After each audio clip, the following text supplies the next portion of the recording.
Hello everyone, welcome to my YouTube channel English literature zone. आज की video में हम लोग English as international language, global language और वर्ल्ड लैंग्वेज का नोट्स देखें। तो वीडियो जो है काफ़ी इजी लैंग्वेज में होगा और वीडियो के थ्रू अगर आपका हेल्प होता है, वीडियो आपके सिलेबस का है, तो प्लीज़ आप लोग वीडियो को लाइक कीजिएगा, चैनल को सब्सक्राइब कीजिएगा और कमेंट करके बताइए वीडियो आपको कैसा लगा। और वीडियो का अगर आपको पीडीएफ चाहिए या वीडियो से रिलेटेड कोई डाउट है तो आप इंस्टाग्राम पे टेक्स्ट कर सकते हो या फिर जीमेल पे भी टेक्स्ट कर सकते हो। आपको इंस्टाग्राम का लिंक और जीमेल दोनों इस वीडियो को डिस्क्रिप्शन में मिल जाएगा या फिर चैनल के अबाउट में जाके आप देख सकते हो, वहाँ भी आपको मिल जाएगा।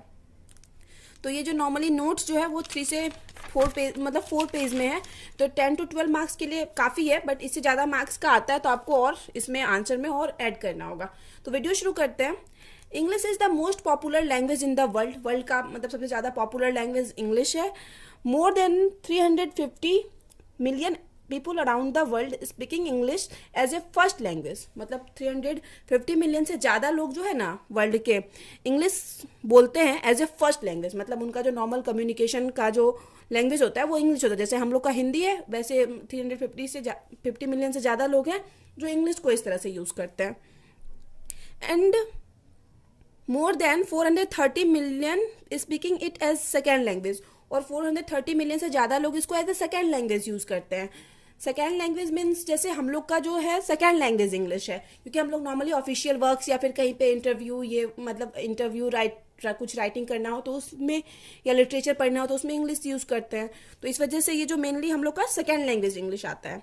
It is considered as important medium for communication across the world. तो पूरे वर्ल्ड में कम्युनिकेशन का सबसे इम्पॉर्टेंट माध्यम माना जाता है, सबसे महत्वपूर्ण माध्यम माना जाता है इंग्लिश को। It has evolved from centuries. मतलब ये जो है ना काफ़ी सेंचुरीज यानी शतकों से चला आ रहा है, मतलब बहुत पहले से इंग्लिश लैंग्वेज स्टेब्लिश्ड है। And has found a place in every country. और इसी वजह से इसका जो है ना एक अलग स्थान है हर कंट्री में। इंग्लिश को अपना एक अलग जगह मिला हुआ है, उसका एक अलग प्लेस बना हुआ है। English is use as primary language in many country. बहुत सारी कंट्रीज में प्राइमरी लैंग्वेज के रूप में यूज किया जाता है, मतलब प्राथमिक पहली भाषा के रूप में। सच है जैसे कि कहाँ कहाँ प्राइमरी लैंग्वेज है, Australia, Bermuda, Canada, Ireland, New Zealand, Singapore, United Kingdom, United State and many more. ये सब कंट्री और भी बहुत सारे कंट्रीज इसमें English as a primary language use किया जाता है इन सम कंट्रीज। और वहीं कुछ और कंट्रीज में where English is not spoken language, जहाँ पे इंग्लिश स्पोकन लैंग्वेज नहीं है, इट इज ऑफिशियल लैंग्वेज। यह ऑफिशियल लैंग्वेज है। इन दिस कंट्रीज इंक्लूड, उसमें कुछ जो कंट्रीज शामिल है वैसे में उसमें है फिजी, हम लोग का जो इंडिया है, Kenya, Philippines, Sri Lanka, Sudan, Pakistan, ये सब में सेकेंड लैंग्वेज है। केन्या दो बार रिपीट हो गया। युगांडा, जिम्बाब्वे एज वेल, ये सब जो है जो भी कंट्रीज है इसमें सेकेंड लैंग्वेज के रूप में इंग्लिश यूज किया जाता है। देयर आर सम रीजन्स, यहाँ पे कुछ रीजंस दिया हुआ है why English is important as a global, international और वर्ल्ड लैंग्वेज। तो क्यों इंग्लिश इंपॉर्टेंट है ग्लोबल, इंटरनेशनल या वर्ल्ड लैंग्वेज के रूप में। आपको जैसा क्वेश्चन रहेगा ना वहाँ पे वैसा ही सिर्फ वर्ड का यूज करना। हम यहाँ पे तीनों को मेंशन किए हुए। इंटरनेशनल लैंग्वेज अगर क्वेश्चन कराता है तो यहाँ पे बस यहाँ पे लिखेंगे there are some reasons why English is important as international language, ठीक है। या फिर वर्ल्ड लैंग्वेज आता तो सिर्फ वर्ल्ड लैंग्वेज को मैंशन करना। हम यहाँ पे तीनों मैंशन किए हुए। फिर आगे हैं कि क्यों यूज़ किया जाता है, तो अब हम पढ़ेंगे कि क्यों इंग्लिश को यूज़ किया जाता है वर्ल्ड लैंग्वेज के रूप में। उसका कुछ रीज़न देखेंगे। डोमिनेंट इन यूएसए, यूएसए में जो इसका डोमिनेंट है, प्रभाव है, इसलिए उसके मतलब इसलिए भी यूज़ किया जाता है इसको वर्ल्ड लैंग्वेज के रूप में। तो इसको डील करते हैं। आप नॉर्मली इसी मतलब गैप के साथ एग्जाम में भी लिखना, तभी आपका मतलब 4 पेज जाएगा। और बहुत ज़्यादा क्लोज वर्ड नहीं लिखना, वरना नोट्स काफ़ी छोटा हो जाएगा। हम बहुत बड़ा नहीं किए हुए नोट्स को। USA is a powerful nation. USA जो है काफी पावरफुल नेशन है। Which is the global leader, और जो कि ग्लोबल लीडर है, वैश्विक नेता, विश्व का नेता माना जाता है। इन फील्ड ऑफ बिजनेस, बिजनेस के फील्ड में, मतलब उनसे आगे शायद ही कोई नेशन या कंट्री है। स्पोर्ट्स में, साइंस में, टेक्नोलॉजी में एंड एंटरटेनमेंट में ये क्या है, ग्लोबल लीडर के रूप में जाना जाता है। यार English is the dominant language. यहाँ पे इंग्लिश क्या है, डोमिनेंट प्रमुख लैंग्वेज है। And this is the main reason, और यही मेन कारण है क्या, इंग्लिश एज द ग्लोबल और इंटरनेशनल, क्योंकि इंग्लिश जो है ग्लोबल और इंटरनेशनल लैंग्वेज के रूप में यूज़ किया जाता है। जैसे एग्जांपल की तो समझते हैं कि हम लोग मतलब नो डाउट्स यूएसए से बहुत सारी चीज़ों में हेल्प लेते हैं, बिजनेस में, साइंस में, टेक्नोलॉजी में। तो अगर हम लोग के पास भी इंग्लिश लैंग्वेज नहीं होगा तो मतलब कैसे हम लोग यूएसए वालों से कंसल्ट कर पाएंगे जो कि ग्लोबल लीडर है। तो इस वजह से इंग्लिश इस वजह से भी इंपॉर्टेंट हो जाता है वर्ल्ड लैंग्वेज या इंटरनेशनल लैंग्वेज के रूप में, क्योंकि यहाँ पे इस यूएसए में बहुत ज़्यादा ये डोमिनेंट है, प्रमुख है। फिर considered at UN and Ishi, UN और ईशी में भी इसका काफ़ी यूज़ किया था। प्रीफर्ड लैंग्वेज इज इंग्लिश, मतलब इंग्लिश जो है काफ़ी पसंदीदा भाषा है। एट इंटरनेशनल ऑर्गेनाइजेशन, जितने भी अंतर्राष्ट्रीय संगठन है उनका काफ़ी पसंदीदा भाषा है, मतलब वहाँ ज़्यादा यूज़ किया जाता है। लाइक जैसे कि United nation and across the European countries, और सारे यूरोपियन कंट्रीज के जितने भी संगठन है वहाँ पे इंग्लिश का काफ़ी यूज़ किया जाता है। English may not be the official language, यहाँ पे इंग्लिश ऑफिशियल लैंग्वेज नहीं है in Europe countries, but it is widely accepted as a language, लेकिन यहाँ पे भाषा के रूप में इंग्लिश को एक्सेप्ट किया गया है। फिर आगे है डिफॉल्ट लैंग्वेज, एक ऐसा लैंग्वेज के रूप में यूज़ किया गया है जो कि पहले से कंफर्म किया गया, मतलब पहले से चयनित था। English is considered the default language globally, globally English को डिफॉल्ट लैंग्वेज माना गया है, क्योंकि कोई भी चीज़ इंग्लिश में सीखना या फिर इंग्लिश में पूरे वर्ल्ड के सामने रिप्रेजेंट करना थोड़ा नॉर्मल होता है कि इंग्लिश एक तो वर्ल्ड लैंग्वेज के रूप में अडेप्ट कर दिया गया है।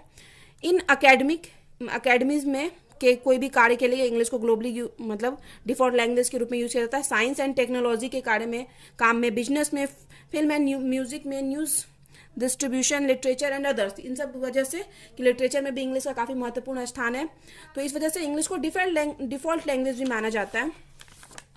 फिर आगे है इंग्लिश इन ग्लोबल मार्केट, पूरे वैश्विक बाजार में इंग्लिश का क्या इंपॉर्टेंट है पूरे विश्व के बाजार में।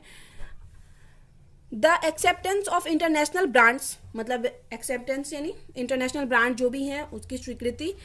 एवरी डिस्कवरी, जितने भी खोज किए जाते हैं, एंड द इन्वेंशन, और जितना भी इन्वेंशन यानी आविष्कार किया जाता है, इज नेसेसरी फॉर कंट्रीज, ये कोई भी कंट्रीज के लिए आवश्यक है। सच एज, जैसे कि कनाडा, यूएसए, ऑस्ट्रेलिया, यूके, तो इन सब कंट्रीज में सारे डिस्कवरीज, ब्रांड्स नेम, इन्वेंशन, ये सब चीज़ के लिए काफ़ी इंपॉर्टेंट है English. This countries are English dominant, मतलब काफ़ी यहाँ पे इंग्लिश का क्या है प्रभाव है। And all the marketing is done, और यहाँ पे जितना भी मार्केटिंग का काम किया जाता है through English communication, English communication के थ्रू किया जाता है। मैंडेटरी फॉर ग्रोइंग बिजनेस, और ये बहुत ज़्यादा ज़रूरी भी है, मतलब बहुत ज़्यादा मैंडेटरी है, ज़रूरी है अपने बिजनेस को ग्रो करने के लिए इन सब कंट्रीज़ में English as a communicative language. फिर आगे है the internet is English based. अब जो सबसे इम्पोर्टेंट बात है कि आज के टाइम में जो इंटरनेट है सबसे इम्पोर्टेंट जो ज़्यादा यूज़ होता है आज के टाइम में, वो क्या है, इंग्लिश पे बेस्ड है। The content on the web पे जितने भी कंटेंट हैं आर ऑलमोस्ट इंग्लिश, वो सारे लगभग इंग्लिश में है। The internet has content, internet पे जो कॉन्टेंट है दैट इज़ प्रीफेबली इन इंग्लिश, वो भी मतलब मेन रूप से क्या है इंग्लिश में है। And to utilize its power, English is important, और इस चीज़ को यूटिलाइज करने के लिए, यूज़ करने के लिए इंग्लिश तो काफ़ी इंपॉर्टेंट हो जाता है।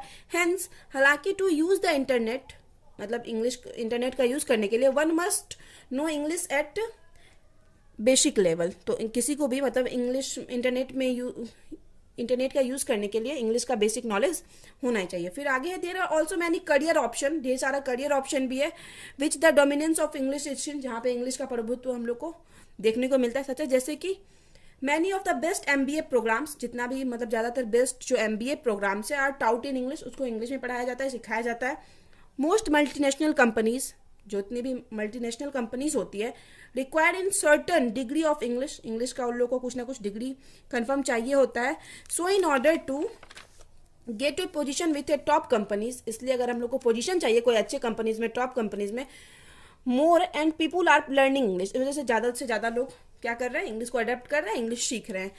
If your ambition lie in science, अगर आपका जो मतलब जो भी फ्यूचर में आपको करना है वो साइंस से रिलेटेड है, मेडिसिन से रिलेटेड है, यू कांट नेग्लेक्ट इंग्लिश, तो यहाँ पे आप इंग्लिश को क्या कर सकते हो, नेग्लेक्ट नहीं कर सकते। English is absolutely essential as the international language, English confirm as a international language important है। ऑफ एविएशन के फील्ड में भी, मतलब जहाँ पे वायुयान वाला जो फील्ड होता है, एरोप्लेन, हवाई जहाज, एविएशन, उस फील्ड में भी इंग्लिश का काफ़ी इंपॉर्टेंस है। जैसे pilot and cabin crew all need to speak English, तो ये जो भी पायलट होते हैं, जो भी कैबिन क्रू होती है, उन लोग के लिए काफ़ी इंपॉर्टेंट होता है English.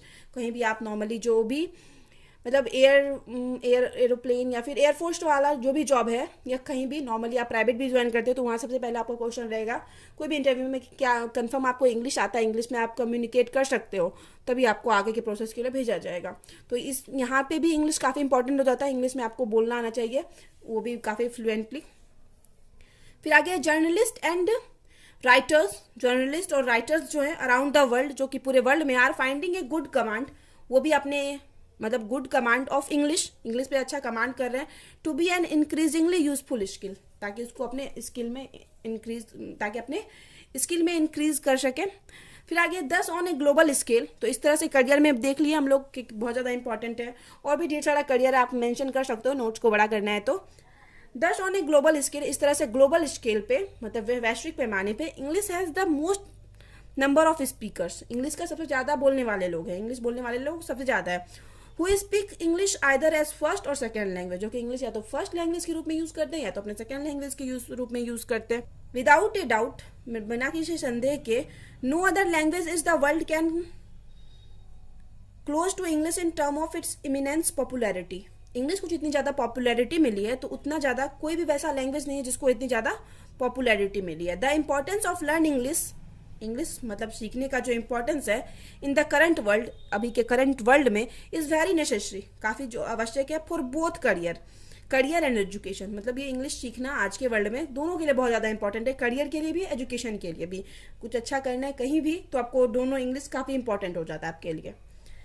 English is the best way to bridge a gap between people from diverse background, और इंग्लिश जो है बेस्ट वे है, एक क्या करता है, ब्रिज का काम करता है, एक गैप, उस गैप में बिटवीन पीपुल, वैसे लोगों के बीच ब्रिज का काम करता है उस गैप में, डाइवर्स बैकग्राउंड, जो कि अलग अलग बैकग्राउंड से बिलोंग करते हैं। तो यहाँ पे वीडियो खत्म होता है।